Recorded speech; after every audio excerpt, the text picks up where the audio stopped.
Hi friends, இன்றைக்கி நம்ம ஆரம் ஃபேஷனில் பார்த்தீங்கன்னா ஒரு கவுன் டிசைனுக்கான அப்டேட் தான் பார்க்க போகிறோமே.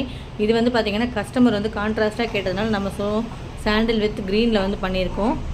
இந்த கவுன் பார்த்திங்கன்னா ப்ளீட்டட் டைப்பு, ஃபுல்லாகவே ஹிப் கிட்ட ப்ளீட்டட் வச்சு வந்திருக்கு பாருங்கள். இந்த கவுன் பார்த்திங்கன்னா ஒரு 20 வயசு வந்து ஒரு கேர்ள் வந்து போடுற மாதிரி நம்ம ஸ்டிச்சிங் பண்ணியிருக்கோம். இந்த கவுனில் வந்துட்டு நம்ம உள்ளே வந்து சிந்தட்டிக் லைனிங் கொடுத்துருக்கோம். இந்த மாதிரி நம்ம மெட்டீரியல் வச்சு ஸ்டிச்சிங் கொடுக்கும்போது உள்ள சிந்தட்டிக் லைனிங் போட்டோன்னா நல்லா சாஃப்டாக இருக்கும். எந்த ஒரு இரிட்டேஷனும் இருக்காது அவங்களுக்குமே கவுன் வேர் பண்ணும்போது.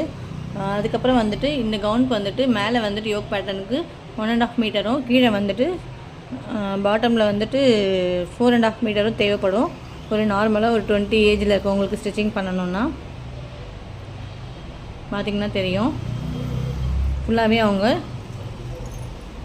கவர் பண்ணுற அளவுக்கு நம்ம லென்த்தாக ஸ்டிச்சிங் பண்ணியிருக்கோம். இதில் இந்த மாதிரி டிசைன்ஸ் உங்களுக்கு பிடிச்சிருந்ததுன்னா எங்கள் சேனல் லைக் அண்ட் ஷேர் பண்ணுங்கள், சப்ஸ்கிரைப் பண்ணுங்கள். தேங்க்யூ.